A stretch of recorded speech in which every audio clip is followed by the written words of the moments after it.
आज हम बात करने वाले हैं एक ऐसे आंकड़े की जो आपके, मेरे और पूरे देश के भविष्य को सीधे प्रभावित करता है। एक ऐसा आंकड़ा जो पिछले 11 सालों में 3 गुना से भी ज्यादा बढ़ चुका है। 2014 में भारत की केंद्रीय सरकार पर सार्वजनिक कर्ज लगभग 56 लाख करोड़ था और आज 2025 में क्या आप कल्पना कर सकते हैं कि यह आंकड़ा कहां पहुंच गया है?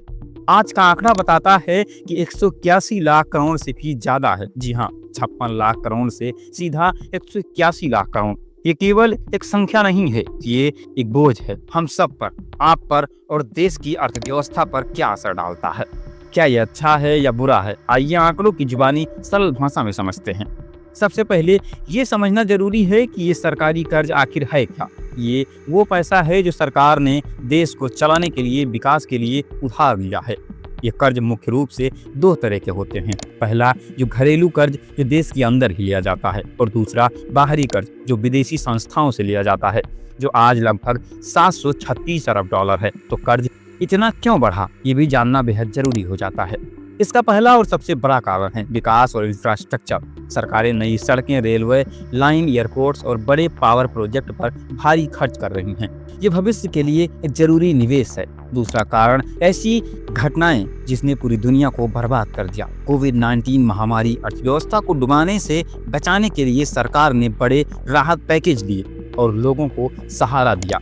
ये सारा खर्च कर्ज से ही लिया और पूरा किया। और तीसरा कारण है सरकारी योजनाएं और सब्सिडी, जन कल्याणकारी योजनाएं पर होने वाली खर्च जैसे मुफ्त राशन या किसानों को मदद इस कर्ज को बढ़ा देता है। अब हम आते हैं सबसे महत्वपूर्ण और तकनीकी हिस्से पर। केवल कर्ज की रकम यानी 181 लाख करोड़ देखना काफी नहीं है। असली चिंता का विषय है कर्ज जीडीपी का अनुपात।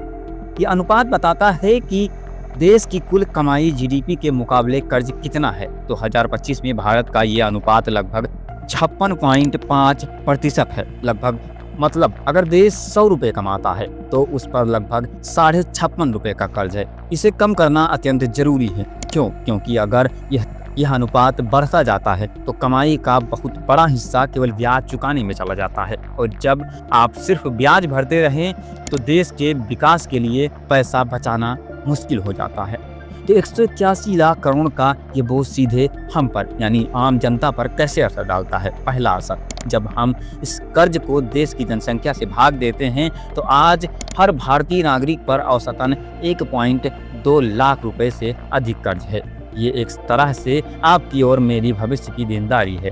अब दूसरा असर, रुपए पर दबाव। जब रुपए डॉलर के मुकाबले गिरता है तो हमारा जो विदेशी कर्ज है लगभग 736 अरब डॉलर, उसे चुकाना और भी महंगा हो जाता है। साथ ही पेट्रोल, डीजल, इलेक्ट्रॉनिक सामान जैसे आयात भी महंगे होते हैं। ज्यादा कर्ज और कमजोर रुपए दोनों ही अर्थव्यवस्था और आपकी जेब पर चेतावनी देती हैं।